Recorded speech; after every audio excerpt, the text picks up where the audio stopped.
اللهم صل وسلم وزد وبارك على سيدنا محمد وعلى آله وأصحابه أجمعين. ازيكم يا حبايبي، عاملين ايه؟ يا رب تكونوا بخير وبصحة وسلامة دايما يا رب.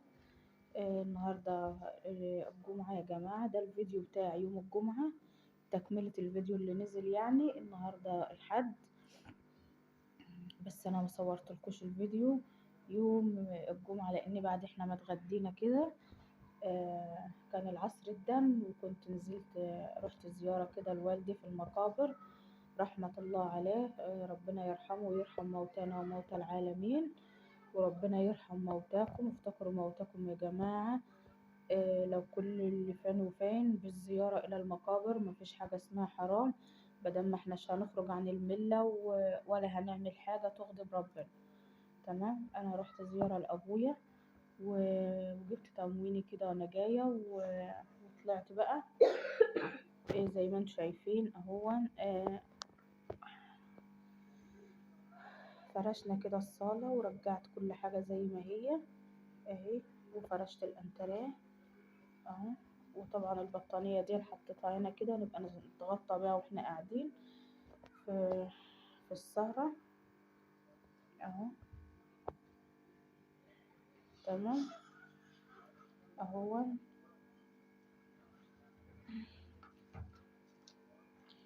كل ده بالليل، انا ما عملتش حاجة طبعا. احنا دلوقتي حوالي عن الساعة 10:30. يعني امبارح لما جيت بقى من عند المقابر عملت كل ده، مش كله برضو يعني. تمام. وهنا الأوضة اهي. انا ما فرشتهاش لسه، انا كنستها كده وسيقتها، والفرشة بتاعتها لسه بره في البلكونة ما دخلتهاش. وشكل السرير اهو انا لسه برضو ما يعني جيت نازلة العصر كده دخلت البطاطين من على البلكونة، والمفرش كده كل حاجة زي ما هي اهي. تمام. وشديت السرير هنا كده قدام شوية، وهتخليت وراه مساحة. الترابيزة دي اللي كانت هنا قلت ادخلها كده جوه، بحيث اني احط الحاجة اللي مانيش محتاجاها بدل ما كنت حطاها في السراحة من تحت. هسيب السراحة فاضية كده كشكل حلو طبعا. والمراية هنا حطيت عليها المراية حطيت عليها ملاية كده بالشكل ده عشان حرام، ويعني يقولوا حرام ان احنا ننام وكده يعني. ودخلت طبعا هنا كده عمود اهو، دخلت السرير وراه علشان خاطر انه يوفر مكان كانت ما بين السرير وبين المرتبة. انما دلوقتي السرير لاحم في الحيطة اهو زي ما انتم شايفين. وطبعا دي ادوية كده زيادة عندي، هنزلها كده هخرجها. عندنا دكتور كده بياخد الادوية دي يوزعها هو بطريقته. الادوية دي زيادة عليا، شهر على شهر على شهر بيرقم عندي ادوية فبخرجها له. او مثلا ادوية يعني ايه، كل مرة انا بروح متابعة بتاعتي كل 3 شهور، ففي ادوية بتتغير، ادوية بتتلغى، ادوية جديدة كده يعني. تمام اهو بالشكل ده. وهركب هنا كده ستارة على الشباك بحيث برضو الهواء. حبيت افتح الشباك او كده تكون عندي يعني لان احنا في الساقعة وده وجه بحري، فالشباك ده على الناحية البحرية فبيجيب هوا برضو، تفيص الهوا من الشباك كده من فوق ومن تحت فبيدخل هوا يعني. تمام.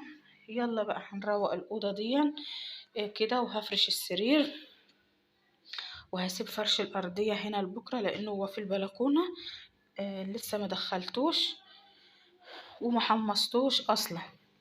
تمام أهو.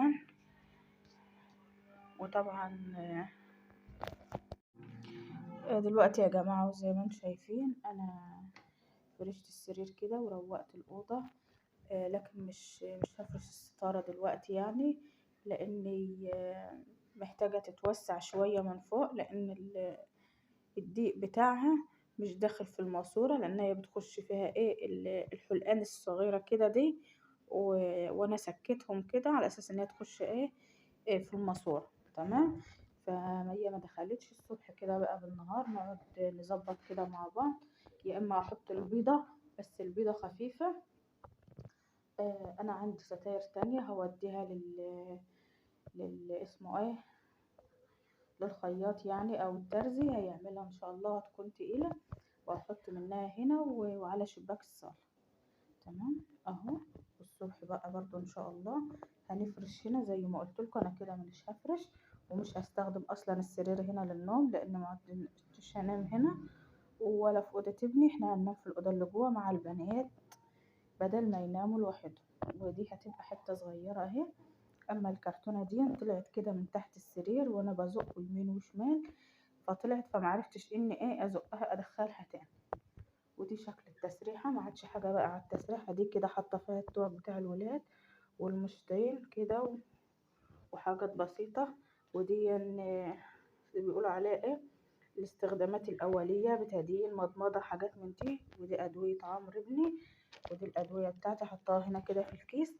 الختيان بتاع العلب دي لقيتها متسخة كده، خدتهم أكنسهم، خدتهم أغسلهم. وطبعا السراحة من تحت كده بقت فاضية اهي وبقت نظيفة وهادية. تمام. وطبعا هنا الصالة اهي زي ما انتم شايفين برضو هادية ونظيفة ورايقة لحد ما. اما المفرش دون انا هاخده بقى هحطه على الترابيزة اللي في المطبخ علشان تكون الشكل العام يعني لحضراتكم تكون حلوة كده وكويسة، لان الكتابة اللي عليها يعني اللي بيشوفها بيشوف ان هي متسخة وكده يعني، فانا هحطها عليها. تمام. ونيجي هنا برضو على اوضة عمرو. على فكرة يا جماعة ثواني، انا طلعت المكنسة بتاعتي وجربتها هنا في اوضة عمرو، لانه ما كنسهاش يعني ما نضفهاش بالشكل اللي عاجبني انا واللي انا عاوزاه. لما جربتها طلعتها يعني بقالها 11 سنة يا جماعة تحت السرير ما اشتغلتش. انا متجوزة بقالي 12 سنة ما اشتغلتش الا هي اول اول سنة يعني، واتعانت ما خرجتش.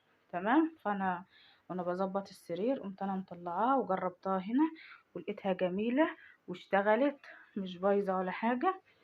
وشفطت بقى السجادة هنا كده وطبعا دلوقتي احنا بالليل والأوضة هنا الإضاءة فيها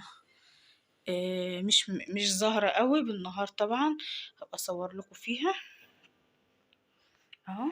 دي الستائر اللي بقول لكم عليها اهي، انا هبقى اوديها للترزي يقصها كده ونحط منها على شباك الصالة وكده. وده الشكل العام للأوضة اهو. أوضة البنات بقى تعالوا برضو نشوفها. هم اللي روقوها. تمام. بس كده كانوا نايمين على ما جيت من المقابر، كانوا نايمين والغطا بقى بتاعهم كده مفعك شوية، بس هم هيروقوا دلوقتي واحنا واقفين معاهم. تمام. دي لعب كده بيلموها مع بعض علشان بيبقوا ياخدوها عند بيت ستهم يلعبوا بقى هناك. صدق الله العظيم. اهو يا جماعة هم كنسوا وسيقوا الأرضية هنا، لأن كنت عاملة مية تسييق طبعا قبل ما امشي، وهم كملوا اهو. وكانت السراير برضو كانت رايقة وكل حاجة، بس هم ناموا فنعكشوا الدنيا كده. يلا اتفضلوا بقى سووا سرايركم. بقول لهم روقوا بقى يلا كده، فبيقولوا لي يا ماما هي ساعة وساعتين وهنخش ننام، هنروقه ونرجع ننكشه. قلت لهم مش مشكلة عشان برضو نكمل الفيديو. دي اول حاجة نكمل الفيديو، وتاني حاجة بقى عشان يتعودوا اما يصحوا من النوم يروقوا اوضته. دي اوضة بناتي، عندي البنتين بيناموا هنا وانا وعمرو بننام على السرير ده. طبعا بنتي واقفة مش عايزة تروق. تمام. بتحبش تشتغل يا جماعة الخير. نعم. تمام. ودي هنا كده مودينو. كنا قاعدين، حطي شنطتك دي هناك. ودي طبعا الادويه بتاعتي اللي ببقى استخدمها وانا نايمه معاهم كده قبل النوم. حاجه بسيطه هنا والباقي بيبقى هناك. تمام اهو بحطه هنا كده في يعني لانه قبل النوم ببقى اخد منه قبل ما انام، وبقالنا يومين كده بننام هنا في الاوضه دي. يلا بقى ولادي هيروقوا كده وهيظبطوا ونرجع لكم بالشكل النهائي. طبعا يا جماعه اللي معايا من زمان عارف ان الاوضه دي ملهاش فرش اكتر من كده. فانا ان شاء الله اول الشهر الجاي باذن الله هجيب شريط زي ده كده. ده احنا عندنا كده بنسميه شريط او مشاية بس دي مش مشاية لانها هي كبيرة. هجيبها احطها هنا كده بزاوية بحيث تداري الحتة دي. تمام.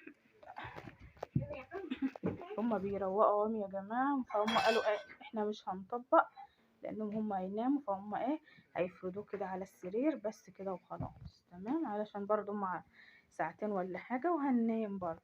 تمام. وهجيب هنا في الحتة دي كده 3 مشايات صغيرين ان شاء الله. يعني ده اللي اكيد هجيبه على طول، 3 مشايات بالشكل ده كده. يعني ال3 بيكونوا شريط زي ده، لان العرض بتاع الشريط دون او المشاية دي بتبقى صغيرة هنا كده على الارض، و بتكون صغيرة وبتكون مرفوعة من الجنب ده والجنب ده. فالمشايات هتكون حلوة برضو بحيث الرطوبة وبحيث برضو ما تكونش الأرضية ناشفة كده. هما ينزلوا هنا كده الطرف ده والطرف ده من الجهة دي، بس ساعة ما يجوا يناموا بيقوموا عاملين الطرف كده يعني يا جماعة. وبعدين الأرضية هنا نضيفة طبعا ومتعقمة. تمام.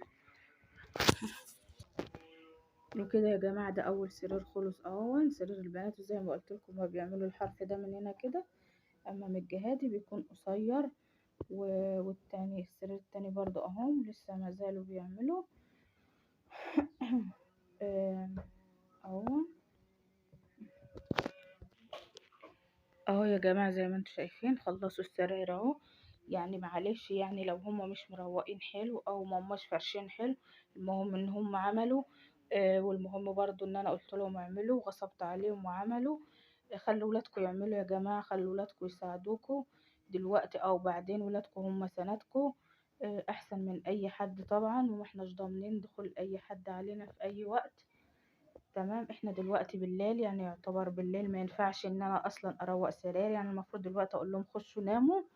تمام. بس قلت لهم روقوا السرير برضو علشان يكونوا متعودين. وانا برضو قدامهم عملت في الاوضه التانية وكملت في الصاله فما اعترضوش. بس هي يا ماما احنا هنخش ننام اهو، هنعمل ليه ومش هنعمل ليه كلام بتاعهم ده يعني. تمام. اما ديا كده بأمر الله الصبح هغسل المشاية. الحتة اللي هي بتاع المطبخ السجادة اللي هي الحمراء هي مربعة، هتاخد الحتة دي كده على بال بس ما اجيب. تمام. وان شاء الله الفرش هيكون مناسب، لان الجو لسه مهما يكون الجو لسه ما بردش برضو. لسه الشتاء جاي يا جماعة ما راحش، وهم اطفال ما ينفعش الرطوبة تخش جسمهم من دلوقتي. تمام. اتمنى تكونوا استفدتوا باي حاجه مني. وطبعا بامر الله الصبح هنصبن عندي غسيل اهون. تمام. صباح الخير يا حبايبي حلوين، عاملين ايه؟ طبعا ده الوقت بقى احنا كده بقينا الصبح زي ما شفتوا. بالليل انا سبت الاوضه على كده. دلوقتي بقى احنا الصبح اهون. حطيت السجاد في الشمس زي ما قلت لكم، شمسته اهون. ودلوقتي هبتدي كده انفضه وادخله. امبارح طلعت المكنسة بتاعتي اهي، هنشفطه مع بعض كده بالمكنسة لان عايزة البلكونة وكده يعني. تمام. هنفرش الأوضة ونشوف اللي اسمها ايه المكنسة زي ما قلت لكم انا عملت بقى الاوضه بتاع امبارح بتاعت عمرو، جربتها شفتها شغاله او لا، ودلوقتي هنشوفها برضو. احنا بنعمل هنا الغرفه دي مع بعض. تمام. اهو بعد ما كده يا جماعه، اهو بعد ما فرشنا السجاده اهو بقت بالشكل ده. طبعا انا قربتها هنا من على السرير لان المشي هنا اكتر من هنا. تمام. وحطيت الصغيره دي هنا لان الحمراء اللي هي دي ما عادتش تنفع هنا بقى لانها عريضه، انما الحته هنا صغيره زي ما انتم شايفين كده ورفيعه. تمام. دي دلوقتي ملهاش مكان للفرش عندي، هطبقها كده. تمام. وهعينها هنا كده ورا السرير بحيث برضو الشكل العام يبقى للغرفة كويس، ما يبقاش فيه كلكعة وما يبقاش فيه حاجة. غرفة نوم كاملة متكاملة اهي. طبعا اللي هيخش لي في اي وقت مش هيدور انا حاطة ايه ورا السرير ولا كده. طبعا دي السجادة اللي انا كنت ببقى افرشها في المطبخ اللي معايا من زمان. اللي معايا في المطبخ اللي كان معايا من زمان عارف ان انا كنت بفرش سجادة، بس دلوقتي لميتها لان المطبخ كلته مية وهرس. تمام. فهي هتبوظ بسرعة، فهي كده هاخدها ان شاء الله لما اجي راح اقص السجادة الكبيرة، هقصها كده بالطول بحيث هيبقوا اتنين زي دول كده. تمام. هعمل واحدة كبيرة يعني عريضة عن دي كده، والتانية هتبقى رفيعة زي دي كده. تمام. بحيث ان هي تقضي الحتة دي كده كلها. هقيسها طبعا عشان بحيث ان هي تقضي دي كده الامتداد ده كله، تبقى الارضية كلها متغطية، والتانية هتبقى رفيعة سير صغير زي دي كده. ممكن اسيبها طويلة زي دي كده او اقسمها اتنين بحيث ان هي تكون مشايات زي المشاية دي يعني. وحطيت دي كده في الطرقة دي لان المسافة من هنا للقياس برضو طويلة، بحيث اللي يخرج من الأوضة كده هيدوس على السجادة، ومن هنا للصالة هيدوس، مش هيكون في مجال انه يدوس على الأرض. يا ريت تكونوا فهمتوني وفهمتوا قصدي ايه. وبكده الفيديو بتاعنا يكون خلص، واشوفكم في فيديو جديد، والسلام عليكم ورحمة الله وبركاته. متنسوش الاشتراك ومتنسوش اللايك يا جماعة، وكومنت حلو من قلبكم لقلب اخوكم. مع السلامة.